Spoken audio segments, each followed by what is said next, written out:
우리가 보고 있는 것은요, 신명기 22장에서 26장까지의 내용으로 생활의 율례에 대한 것을 보고 있습니다. 하나님께서 모든 것 전부 다 주관해 간다 이 말이에요. 그리고 그 모든 것을 통해서 하나님이 여호와이신 것을 잊지 않게 하고 경외하게 하고 찬양하도록 이끌어 가십니다. 그 생활의 율례 가운데 오늘은 23장 정결한 생활의 율례입니다. 23장 1절에서 23절까지예요. 정결한 생활의 율례. 꼭 여러분들이 기억해야 될 것은요. 구약은 모형과 그림자라는 것을 기억해야 됩니다. 그렇지 않으면 이 생활의 율례가 도덕 윤리로 전락해버리는 겁니다. 그건 예수 그리스도에 대한 모형과 그림자인 것입니다. 그래서 오늘 정결한 생활의 율례도 이러하면은 정결한 걸 정결하라고 얘기하는 건데 결국은 그리스도로 말미암아 정결해지는 겁니다. 그리스도로 말미암아 정결하게 살아가도록 해가는 겁니다. 나 홀로의 의지적 결단에 의해서 되어지는 것들이 아니라는 것을 먼저 기억을 해야 됩니다.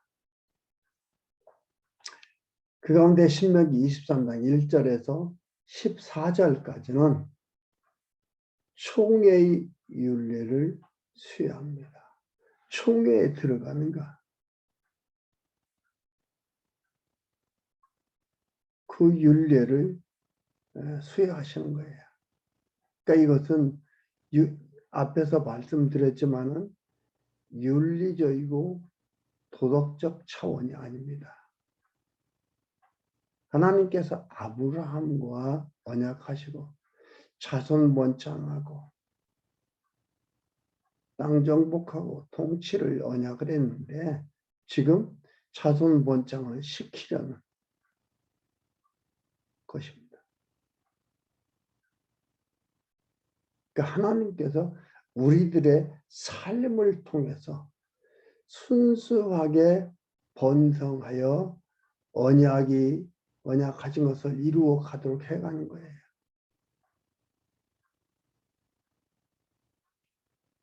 하나님께서 언약하시고 그것을 이루어 가시는데 우리는 아무렇게나 해도 하나님께서 언약을 이루어 간다. 그런 얘기를 하려는 게 아니고 하나님께서 우리들의 삶의 방법을 인도하셔서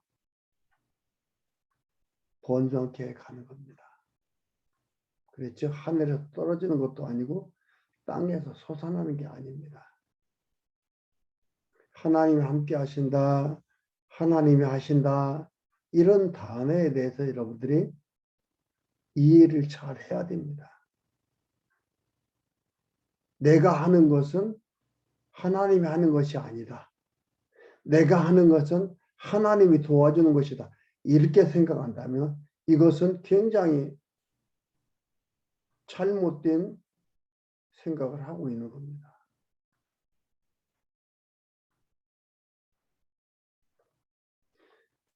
(23장 1절에) 신을 배인 자들은 총회에 들어오지 못한다고 가르칩니다. 신을 배인 자. 그러니까 23장 2절은 사생자는 여호와의 총회에 들어오지 못하는 것을 가르쳐요. 부모가 없는 자. 혼혈아, 사생자 혼혈합니다. 신을 배인다는 것은 생식기를 배인 거예요. 아이를 가질 수가 없지요. 번성할 수가 없습니다. 총에 들어오지 못한다 얘기를 읽어드릴게요. 신랑을 상한 자나 신을 배인 자나 여호와의 총에 들어오지 못하리라. 사생자는 호냐라를 얘기하는 거예요. 사생자라는 게 히브리어로 망제르. 여호와의 총에 들어오지 못하리니 10대까지라도 여호와의 총에 들어오지 못한다. 여호와의 총에 들어오지 못한다는 것은 하나님과 구원과 가나안 땅과 번성과 관계가 없는 것들이에요. 그래야 들어온다 이 말이죠. 하나님께서 우리를 아버지 삼아주시고 우리를 백성 삼아주시고 예수 그리스도와 주님의 신랑 우리는 신부로 결혼시켰어요. 요한복음에 잘 나와 있잖아요. 그래서 하나님의 백성으로 살도록 해주신 거예요.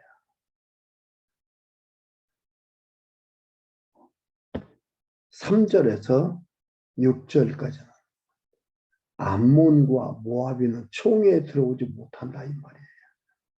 암몬, 모압은요 어떻게 보면 친척이에요. 암몬과 모압은 영원히 총에 들어올 수가 없는 겁니다. 이스라엘 총회에는 암몬과 모압은 못 들어와요.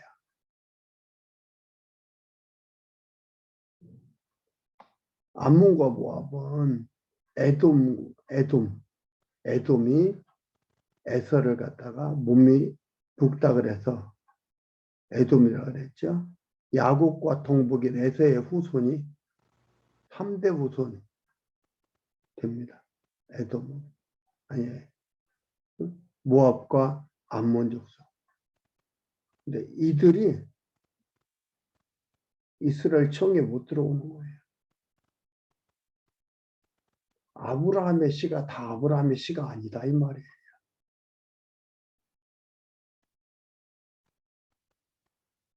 이삭으로 통해서 나와야만 아브라함의 씨다 이 말이죠. 야곱의 후손만 아브라함의 씨가 되는 거예요. 이스라엘 청에 아무나 들어가는 것들은 아니었습니다. 혼혈, 신을 배인 자, 암몬, 모압인 7절에서 8절 에돔과 애굽인은 3대 후에 총에 들어오고 살립니다. 에돔과 애굽인 하나님이 버린 자는 영원히 버리는 거지 버렸다가 구했다가 버렸다가 구했다가 이러지 않습니다.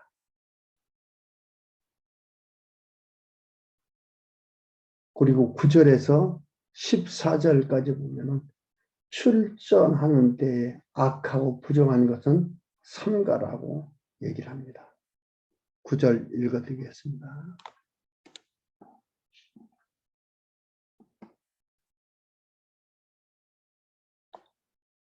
네가 대적을 치러 출전할 때에 모든 악한 일을 스스로 삼갈지니 너희 중에 누가 밤에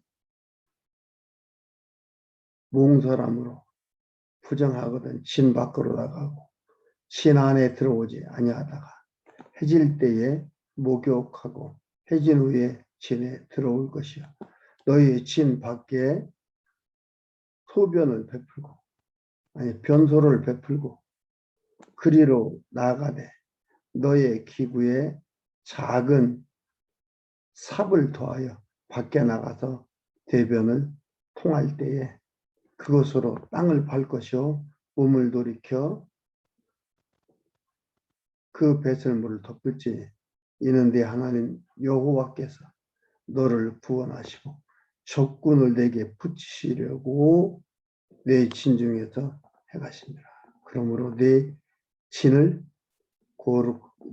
거룩하고 거룩히 하라. 진을 거룩히 하라. 그리하면 내게 부합한 것을 보시지 않으므로 너를 떠나지 아니하시리라. 왜 이렇게 하느냐? 그러니까 이걸 통해서 어떤 거래요? 하나님께서 여호와께서 나를 구원하고 적군을 내게 붙이셨다. 이것을 잊지 않게 하는 거예요. 출전을 내서 대적과 싸워서 이겨도 내 힘과 내 능력, 무기가 좋고 말이 많고 사람이 많아서 숫자가 많아서 우리가 이겼다. 이게 아니고 하나님께서 적군을 붙이셨구나. 이것을 기억하도록 하는 방법이고요. 출전할 때 악하고 부정을 상봉을 시켜서 대변 보는 거, 소변 보는 거, 이걸 가지고는 이것은 사람한테 매일매일 필요한 것들이 있잖아요. 이걸 통해서 한다 이 말이죠. 하나님께서 사람들 그리고 애굽인들이 3대 후에 총에 들어올 것을 알립니다. 에돔과 애굽인은 3대 후에 이는 이방인 가운데도 택자들이 있고 그 택자들을 구원하는 것에 대한 모형과 그림이라죠. 예수님께서 오셔서 죽으시고 바울이 이방 지역에 다니면서 복음을 전하는 바울이 그랬잖아요. 자기는 이방인을 위해서 사도가 되었다. 이방의 사도가 되었다라고 얘기를 하는 것들. 하나님께서 이토록 우리를 구원할 것에 대해서 구원으로 인도할 것에 대해서 이미 구약에서는 모형과 그림자로 얘기를 하고 있다 이 말입니다.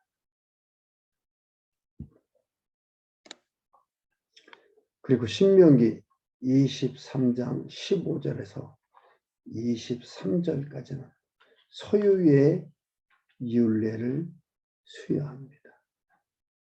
소유도 그 율례를 하나님께서 수여하는 거예요. 총의 율례도 수여하고 보존의 율례도 수여하고 질서 율례도 수여하고 모든 것들 다 하나님께서 수여해서 존재하는 거다 이 말이에요. 이 존재하는 것이 우리가 존재하게 해서 존재하는 게 아니고 여호와 하나님께서 수여해서 존재한다 이 말이에요. 15절에서 16절 종이 도망쳐 왔을 때에 도와주어 동거하라고 가르칩니다. 15절 16절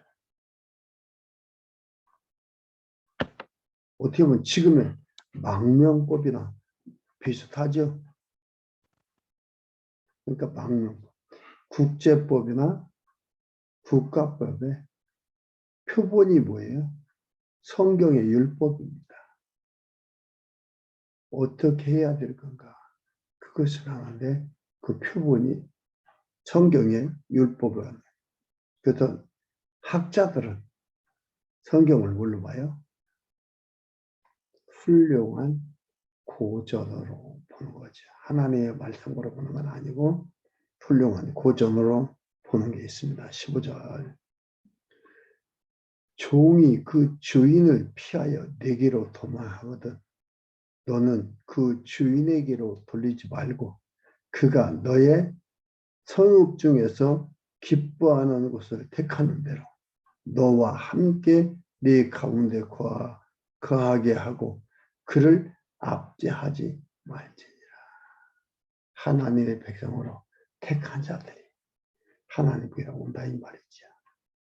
그들 돌려보내지 마라 이 말이에요.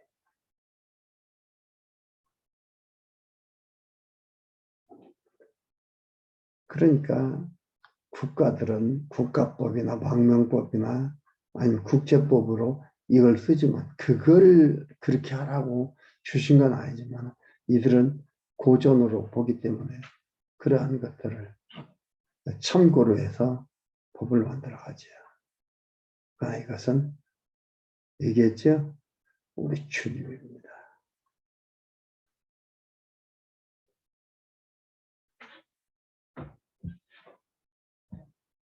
17절에서 18절 창기와 비둥을 제하고 가증한 소도 금하라고 가르칩니다.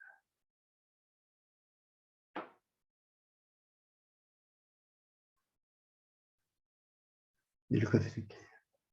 이스라엘 여자 중 창기가 있지 못할 것이요 이스라엘 남자 중 미둥이 있지 못할지니 창기의 본손과 개 같은 자의 소득은 아무 소원하는 일로든지 네 하나님 여호와의 전에 가져오지 말라. 이 둘은 다 네 하나님 여호와께 가증한 것입니다. 창기와 비둥이죠. 사람을 유혹해서 비정상적으로 생각하며 살아가도록 하는 일들입니다.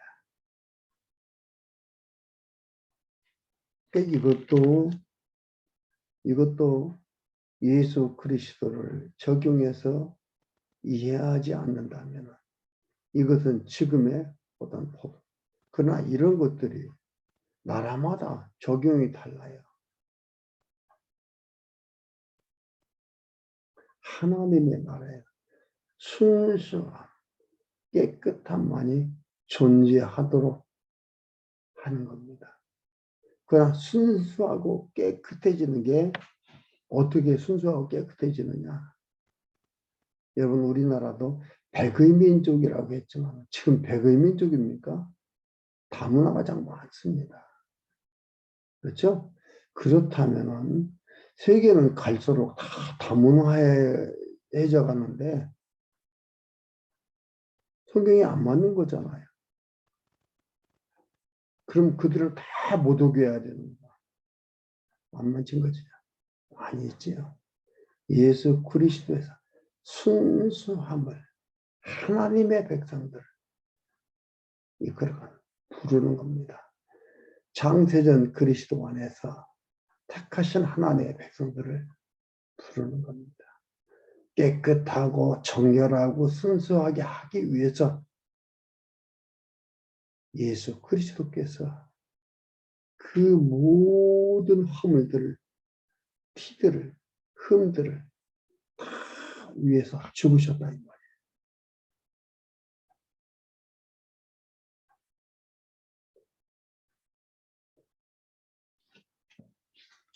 예수 그리스도 말미암아 우리가 거룩해질 거에 대한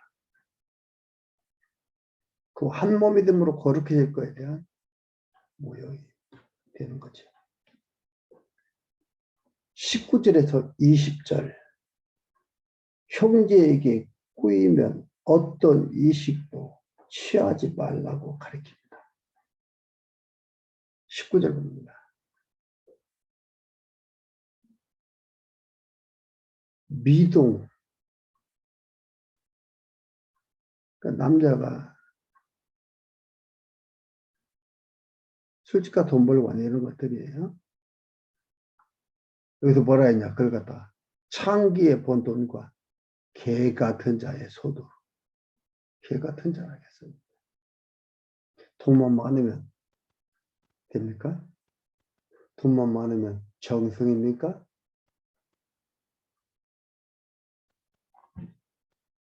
지금 이걸 직역해서 얘기해서는 안 되지만은 구약시대에 이렇게 얘기를 했다 이 말이죠. 19절입니다. 네가 형제에게 꾸이거든 이시 꾸어주거든 꾸이거 형제에게 꾸어주거든 이자를 취하지 말라 이 말이죠. 곧 돈의 이자는 돈의 이자, 식물의 이자, 무릇 이자를 낼 만한 것에 그 이자를 취하지 말 것이라. 타국인에게 내가 꾸이면 이식을 취하여도 가하거니와 너의 형제에게 꾸이거든 이식을 취하지 말라. 그리하면 이건 좀 생각해야 될 겁니다. 자꾸 조건적 접속사가 오는 것들은 이것은 우리가 원어적으로 생각하고 봐야 될 문제들이만 그런 것 때문에 네 하나님 여호와께서 네가 들어가서 얻을 땅에서 네 손으로 하는 범사에 복을 내리시라. 그리하면 아니지. 이건 조건적인 게 아니고 이거는 반드시 그리하면이 아니고 그러므로 적공부적선 잘못입니다. 이유적 독사예요. 할 때에 조건부적 독사가 아니고 이유적 할 때에 네가 이렇게 할 때에 네가 손해가 아니다 이 말이야. 하나님께서 이렇게 해준다. 이렇게 한다. 라고 얘기를 하고 있습니다. 이익 취하지 말라. 서로. 그러니까 예수님께서 우리에게 무슨 이익을 취하고 뭘 취하시고 그러는 게 아니에요. 값없이 아무 값없이 그냥 우리를 부르시고 우리를 위해서 죽으시고 우리를 위해서 부활하시고 승천하시고 다시 오신다 했습니다. 아무 조건이 없어요. 그냥 거저로 공짜로. 그래서 이걸 우리가 은혜다 선물이라 얘기하는 겁니다. 그러나 이방인들은 얄짤 없습니다. 그들도 정직하게 살고 잘 살면은 들어온다? 아닙니다.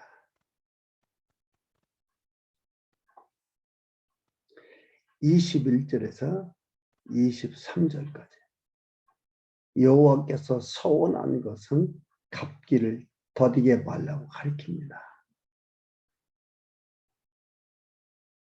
이것 때문에 우리들이 무슨 소원이 있고 하고픈 것이 무엇이 있으면요 자기들이 소원하지요.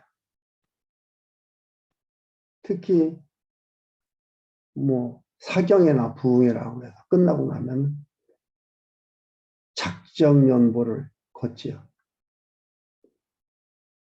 그리고 하나님께서 서원한 것은 더디게 말라고 그렇게 얘기를 합니다. 이걸 갖다 대고 얘기하는 거예요. 그러니까요. 이게 모형과 그림자, 실체 이걸로서 성경에 들어오지 않으면요. 코에 걸면 코걸이고 귀에 걸면 귀걸이가 되는 거예요.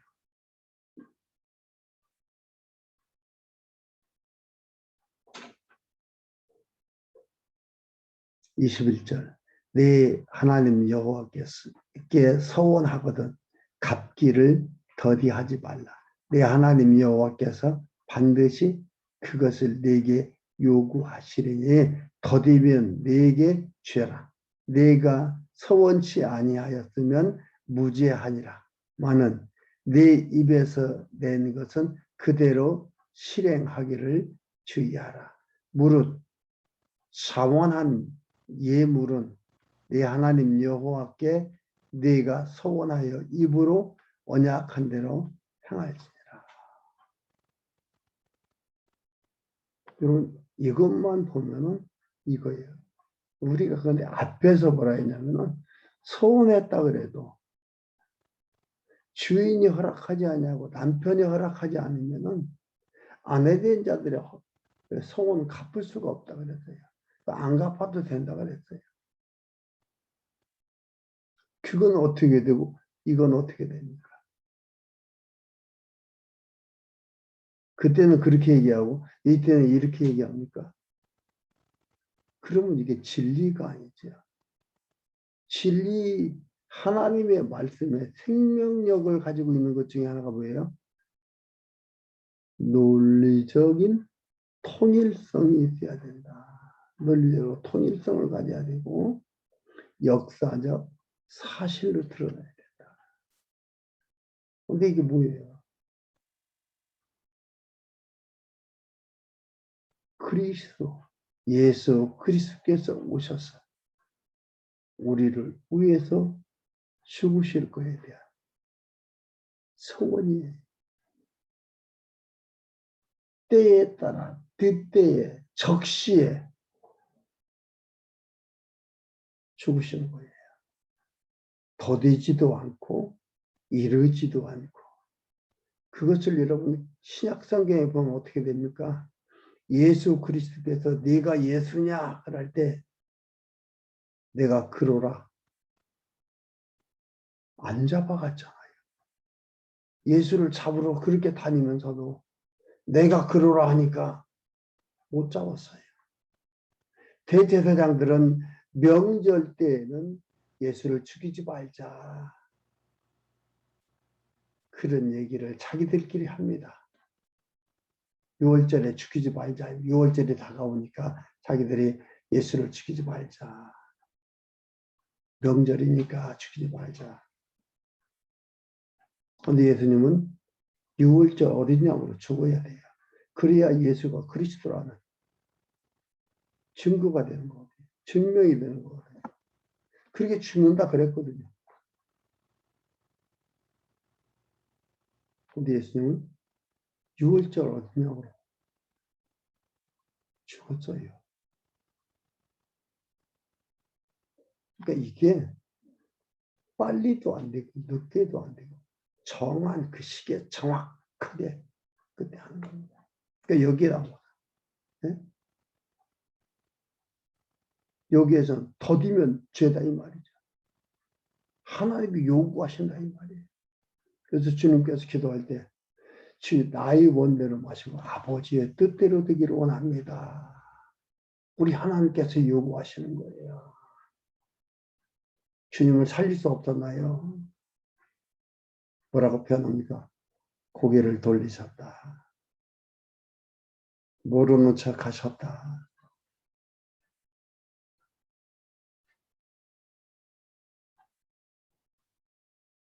그렇게 해서 죽으시고 부활하시고 승천하여 하나님 앞에 갈 거에 대한 것을 구약에서 다 말씀했기 때문에 그대로 이루어져 가는 것들입니다. 이게 바로 예수가 그리스도라는 것을 얘기하고 지금 이 말하는 이러한 것들은 예수가 실체로 오실 거에 대한 무형과 그림자로서 지금 이야기를 하는 겁니다. 거듭 얘기하지만 율법이나 아니 도덕이나 윤리로서 말하고 가르치려고 하는 것이 아니라는 것. 그러면 이런 의문이 생기죠. 그러면 성경에는 도덕도 윤리도 없습니까? 도덕 윤리는 고차원적인 거예요. 하라고 해서 룰에 의해서 하는 게 아니라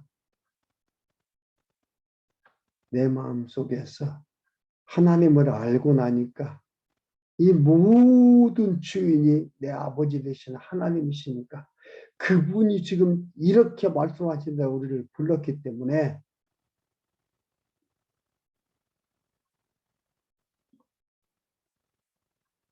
고급스러운 구독과 윤리가 형성이 되죠. 이것은 누구 보라고 법에 의해서 하는 게 아니라 자원에서 자발적으로 행복하고 즐거워서 하는 겁니다. 하니까 또 행복하고 즐거운 겁니다. 이게 바로 기독교 윤리입니다. 오늘은 신명기 24장 23절까지 보도록 하고요. 봤고요. 다음 시간에는 세 번째로 보존할 생명의 윤례. 그래서 신명기 23장 24절에서 24장 22절까지 보도록 하겠습니다.